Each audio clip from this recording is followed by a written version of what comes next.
Bonjour à tous. L'idée, c'était de réfléchir d'abord sur le titre de ce qui vous a amené ici.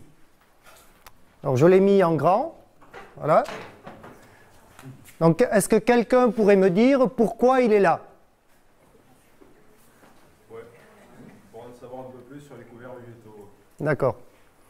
Alors, ce n'était pas tellement ça, le titre. Le titre, c'était le labour, je devrais dire le travail du sol, source de toutes les pollutions et source de tous mes problèmes.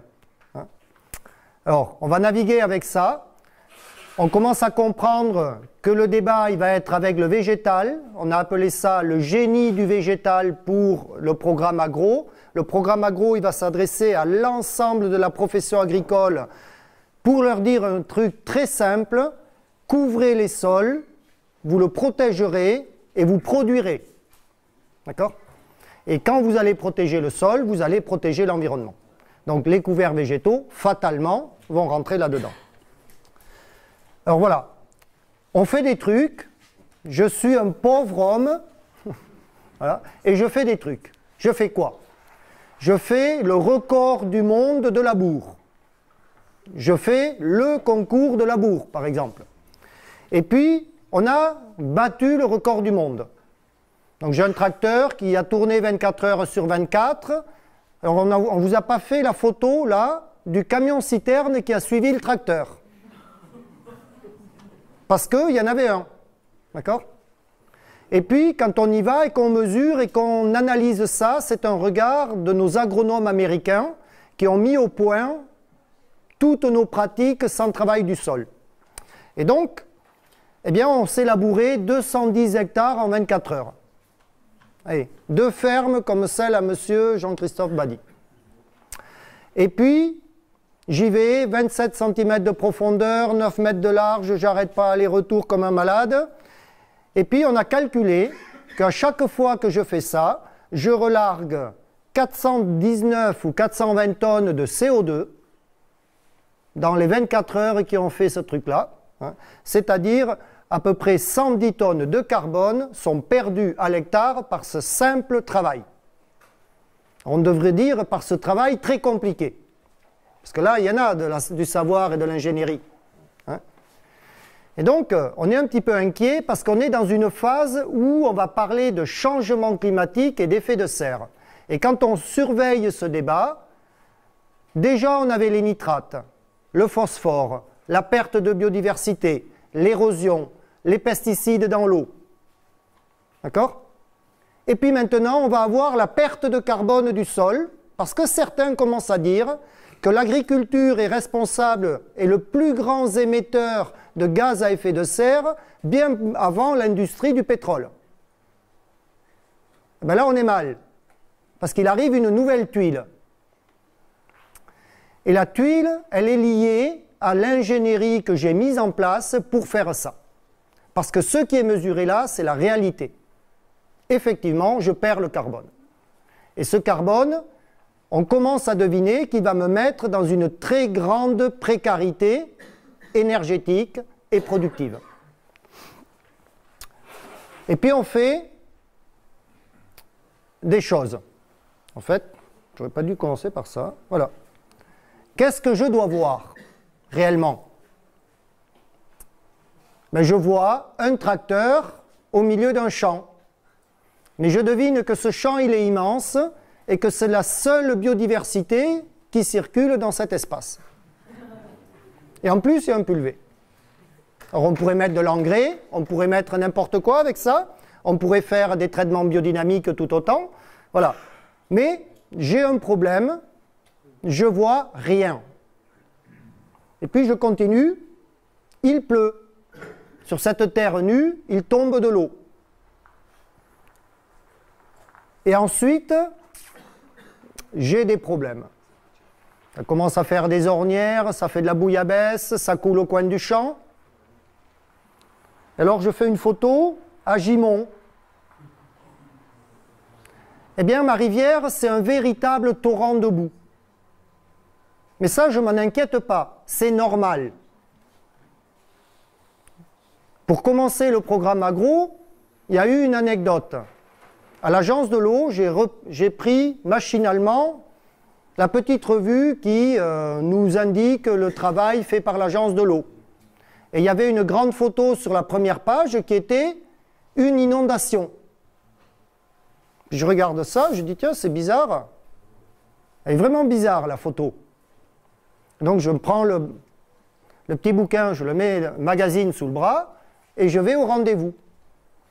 Et on discute de cette idée que pour protéger l'eau et la qualité de l'eau et l'environnement, on va tout simplement couvrir les sols. Et ça va donner naissance au programme agro. Et puis dans le débat, je leur montre la photo de leur propre magazine. Et devinez la couleur de l'eau de la photo, mais de l'eau qui est issue d'une inondation du secteur. Eh bien l'eau, elle est bleue. Non, l'eau de l'inondation, elle n'est pas bleue, elle a cette couleur-là. Elle est marron. Et la réponse du technicien de l'agence de l'eau, elle est très simple. Mais on ne peut pas communiquer avec de l'eau marron. Là, je dis déjà, vous avez perdu la bataille de l'eau, puisque vous ne donnez pas l'information essentielle, que sur la simple photo, la couleur de l'eau me montre que j'ai perdu la bataille environnementale. L'eau est marron, j'ai perdu, tout est dedans. Eh bien, si l'agence de l'eau colorie ces photos, comment voulez-vous que je réagisse? Puisque le principal message n'arrive pas. Et donc, il va falloir mettre de l'ordre partout, partout, partout. Alors, je continue à regarder, et puis mon champ, il est cultivé. Sauf que, eh ben, je ne vois pas beaucoup de culture réellement. En gros, je peux estimer que dans cet espace agricole, je perds la moitié de l'énergie qui y arrive. La photosynthèse est perdue. L'énergie renouvelable est perdue. Et puis j'irrigue pour tout ça, et je gaspille énormément d'énergie fossile pour faire ça. Combien de temps je tiens? Combien de temps je paye? Et je pourrais payer longtemps. Parce qu'on me dit que c'est en éliminant le végétal que je vais résoudre tous mes problèmes. Quelle débauche d'énergie pour gaspiller de l'énergie à tous les étages. Et ça, c'est le vrai paradoxe. Donc du coup, on a des règlements qui tombent parce que l'eau est polluée. Je dois respecter une directive nitrate. J'étais à Rodez hier, je suis passé par Albi pour arriver jusqu'à Auch. Il y avait des tracteurs partout dans la rue pour protester contre la nouvelle mouture de la directive nitrate qui oblige les agriculteurs à mettre des couverts végétaux. Eh bien, toute la profession est contre. Et vous pouvez être inquiet, puisqu'on vous dit que ça ne pousse pas, que ça coûte cher. Mais oui, ça coûte cher de faire l'imbécile. Mais ça, on ne vous le dit pas. Quel est le coût d'un travail du sol? Quel est le coût d'un déchômage? Voyez? Et quel est son résultat? Le résultat, c'est ça. En fait, je suis sensible au climat, je suis sensible au soleil, je suis sensible à la pluie, je suis sensible au gel, j'ai perdu ma couverture.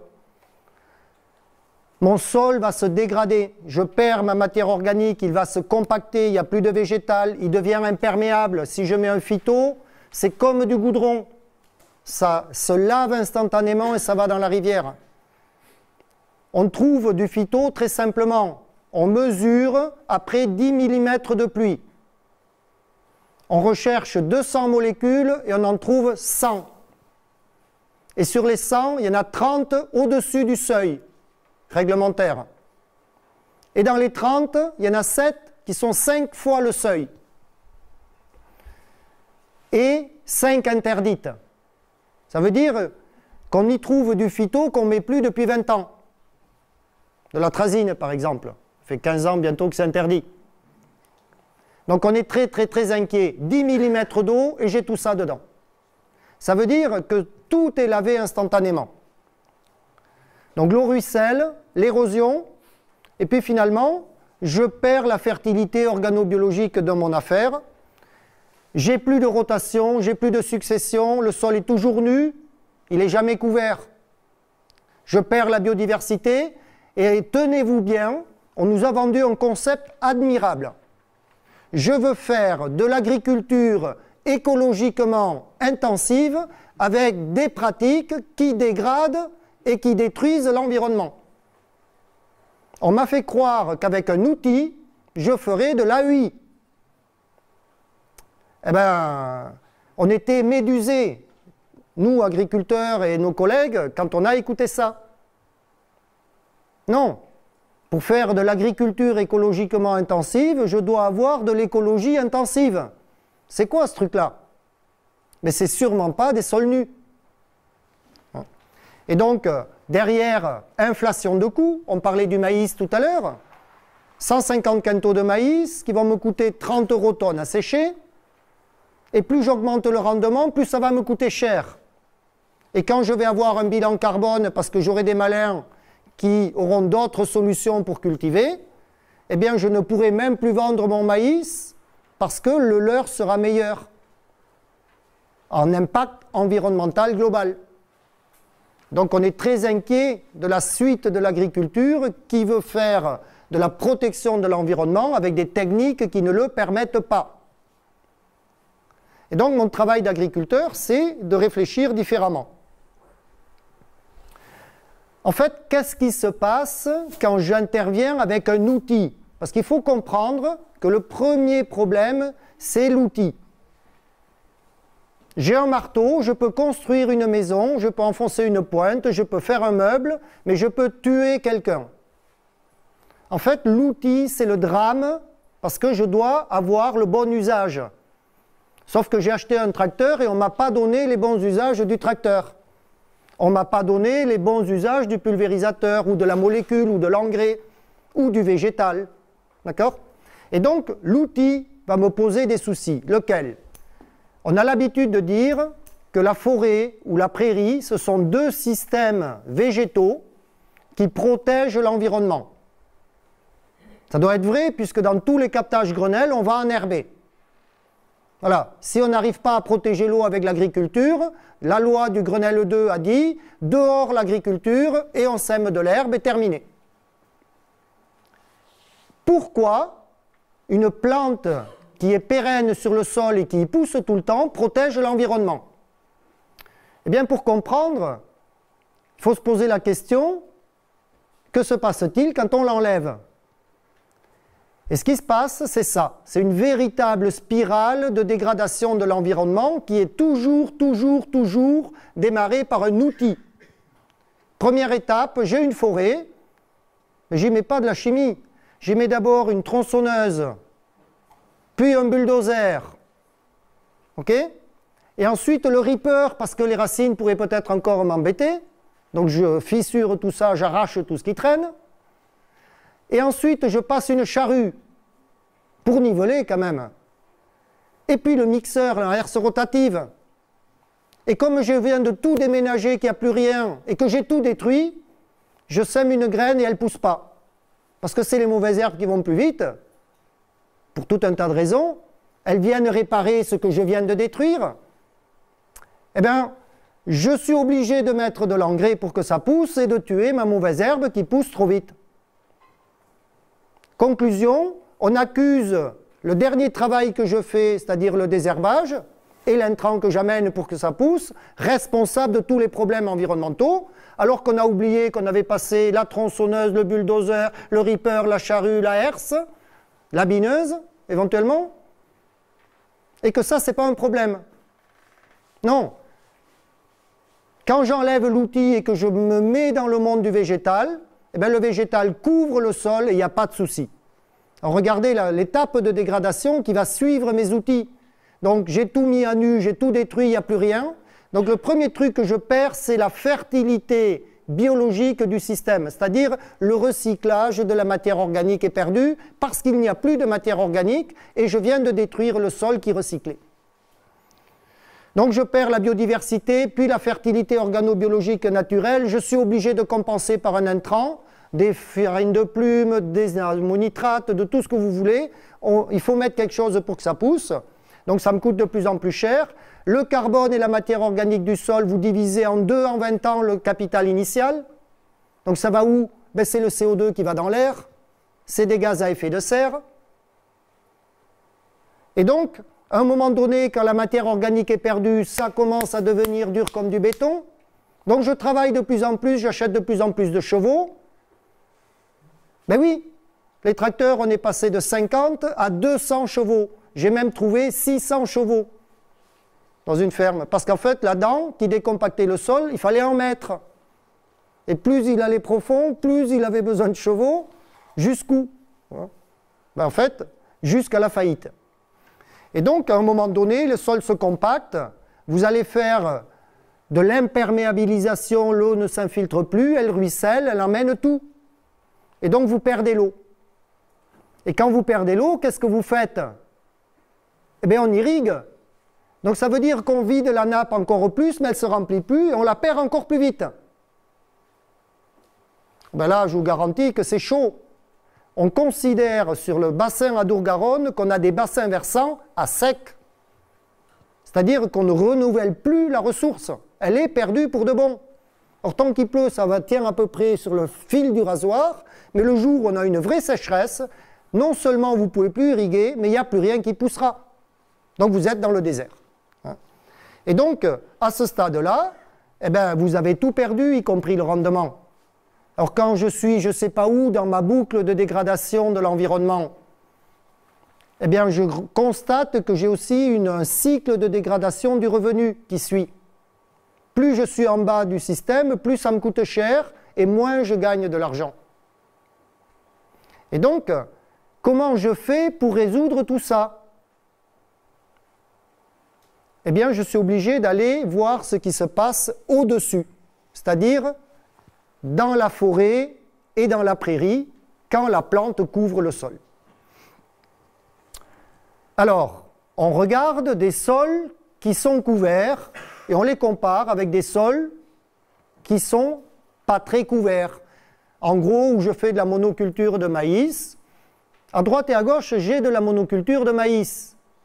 Dans un cas, je fais de la monoculture de maïs, mais je mets un couvert végétal d'hiver et je veux qu'il fasse 10 tonnes de matière sèche. Et je ne travaille plus le sol et je lui mets une structure biologique en place. Et je regarde comment ce sol résiste à l'agression de l'eau. Et de l'autre côté, là où j'ai l'eau toute marron, c'est-à-dire à gauche pour vous, hein, eh bien, mon sol, il est fait de façon conventionnelle, c'est-à-dire je vais le passer à la moulinette, je vais le broyer, etc. Et je mets ma motte de sol dans de l'eau et je regarde sa stabilité structurale à l'eau. Et on se rend compte que le sol, plus vous le travaillez, moins il a de matière organique, moins il se structure biologiquement, plus il fond comme du café, hein, comme le sucre dans le café, comme le grain de café, tout va être dissous, ça va très vite. En quelques minutes, vous avez ça. Et donc vous pouvez faire une analyse d'eau à droite ou à gauche, il est évident que vous n'aurez pas le même résultat environnemental. D'accord? Je dirais qu'à droite, je peux encore y mettre un poisson rouge avant qu'il meure, ça lui prendra un petit peu de temps. Et donc, la qualité de l'eau, vous allez la récupérer dans un système qui est construit biologiquement par un végétal. Il n'y a pas d'autre solution. Aucun outil n'est capable de vous protéger l'environnement.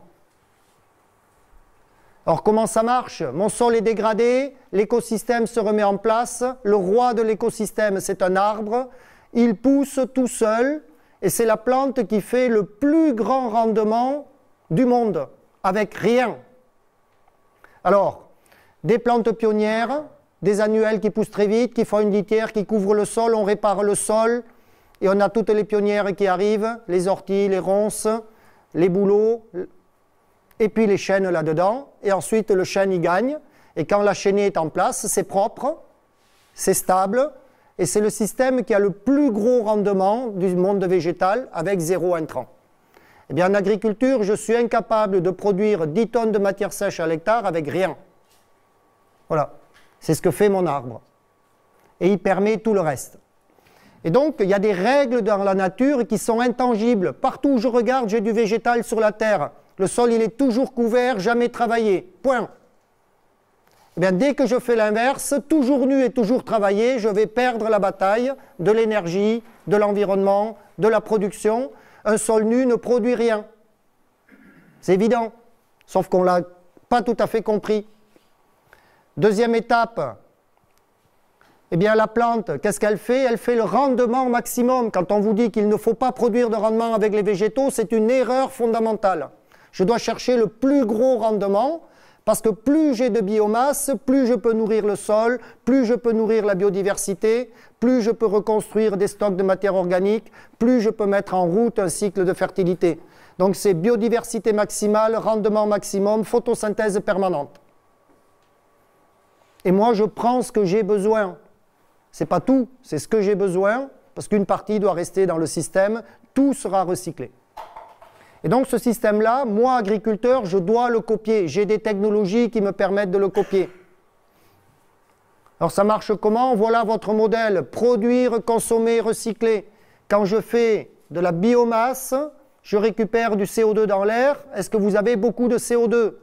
Il n'y en a pas. 0,04% de CO2 dans l'air et je fais toute la vie sur Terre grâce à ça. C'est inimaginable la performance. Aujourd'hui, je suis face à une société qui a peur de manquer, de mourir de faim, de manquer de tout. De manquer d'énergie, de manquer de matériaux rares, de manquer de nourriture, de manquer d'eau. C'est un drame.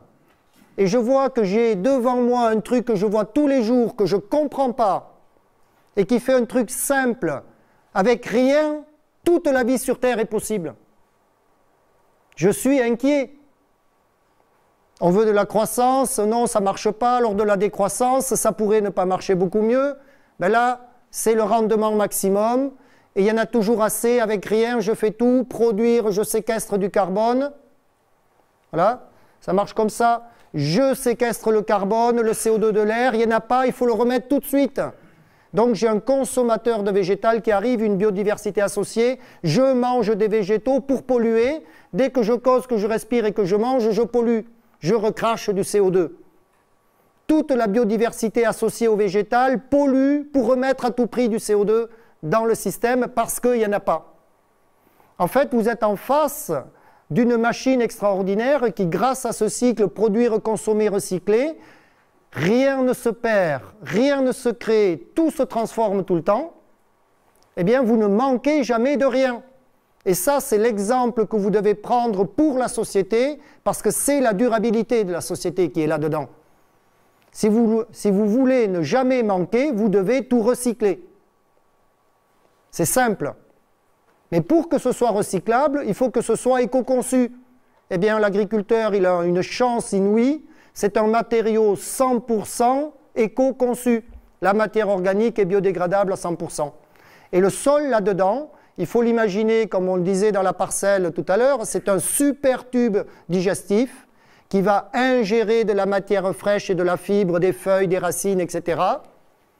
Et en mangeant cette matière fraîche, il va la décomposer jusqu'à en faire des éléments chimiques simples que la racine reprend. Plus vous nourrissez le sol et l'activité biologique qu'il contient, plus vous produirez de biomasse.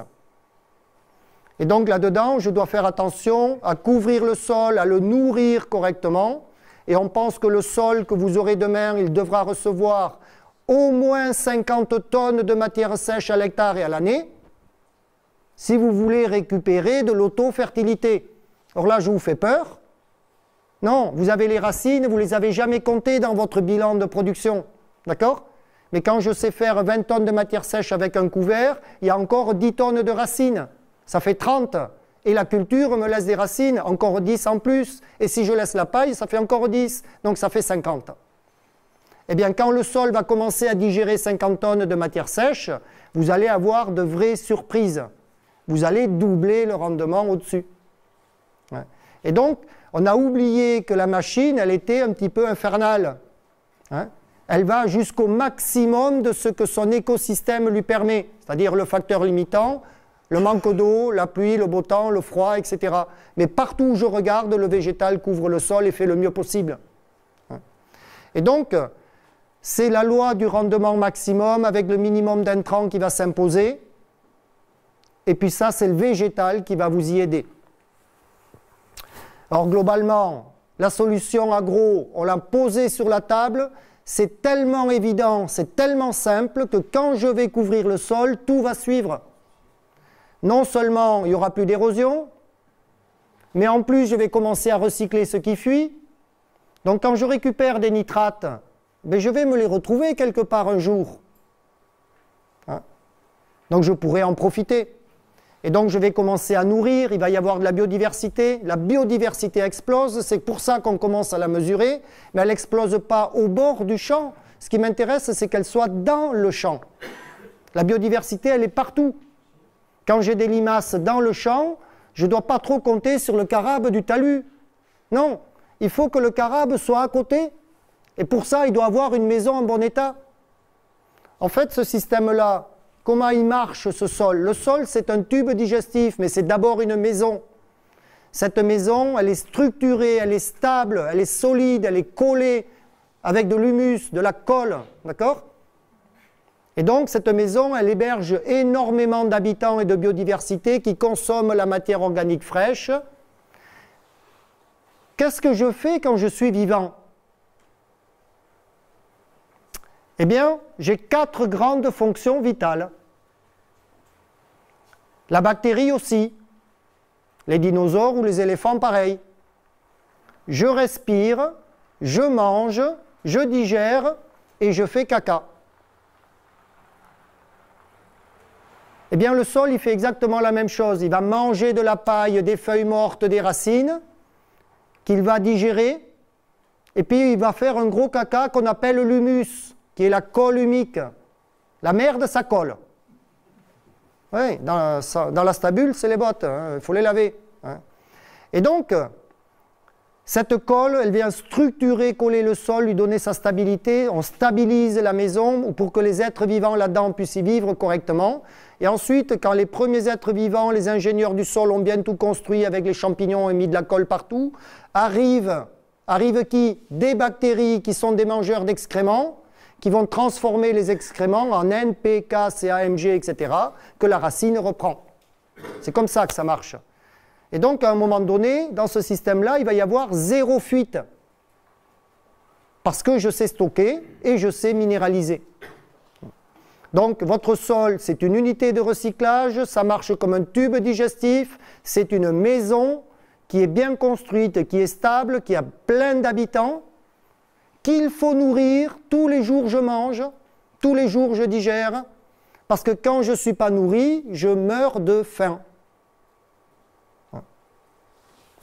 Et donc, c'est les bases de la durabilité de votre société. Produire, consommer, recycler, toujours couvert, jamais travailler, une maison en bon état, des habitants nourris. Si vous voulez travailler, vous devez être bien nourri. Je ne fais pas une société de riches avec des SDF misérables. Voyez? Eh bien, quand je travaille le sol, je détruis la maison, j'affame ses habitants. Comment voulez-vous que ça fonctionne?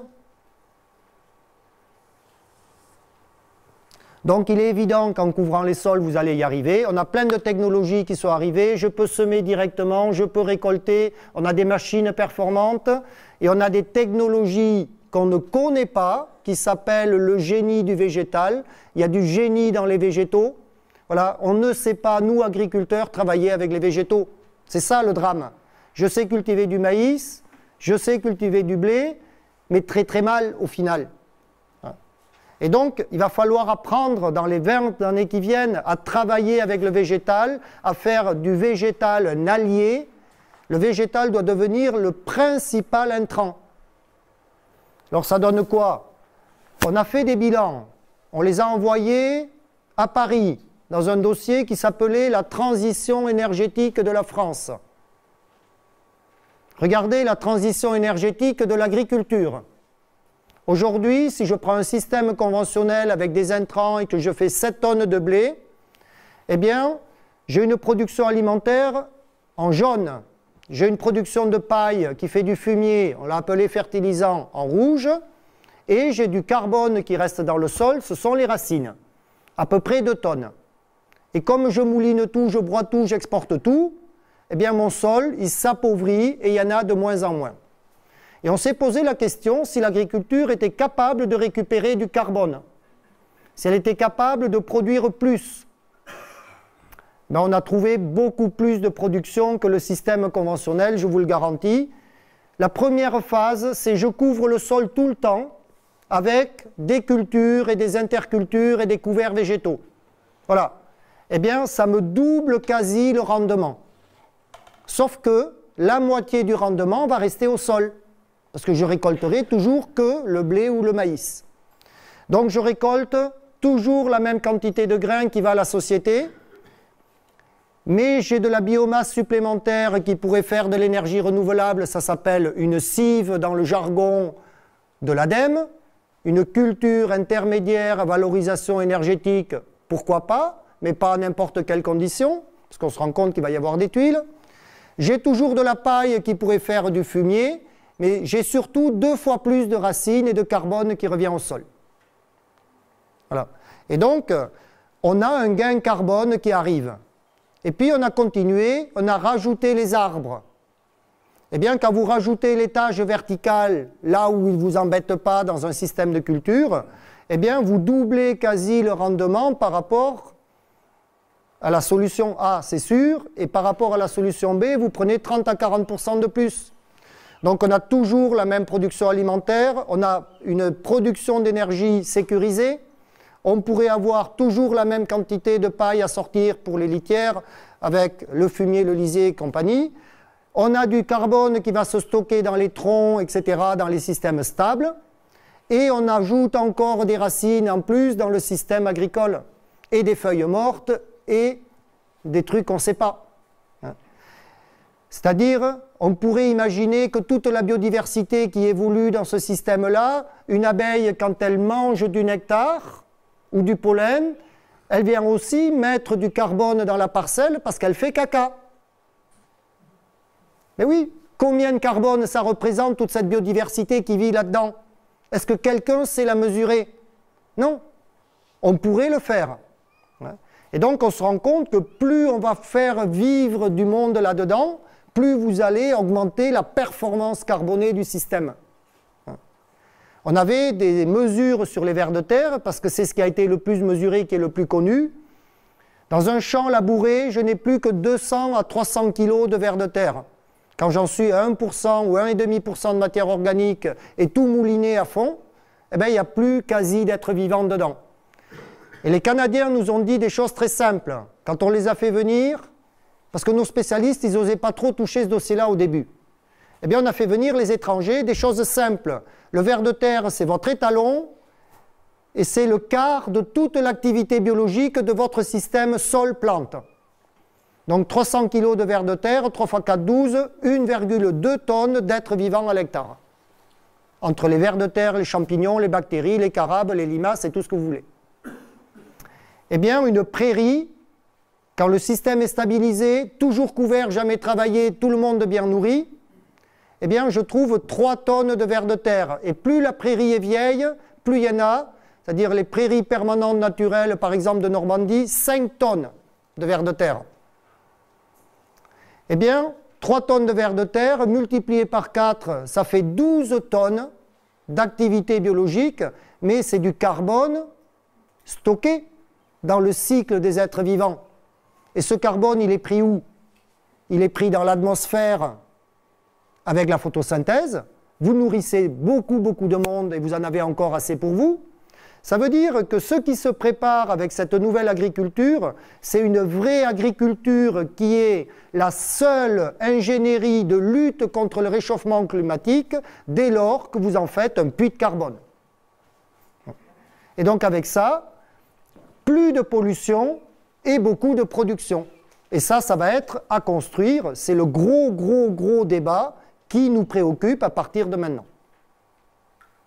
Voilà. Je vous remercie.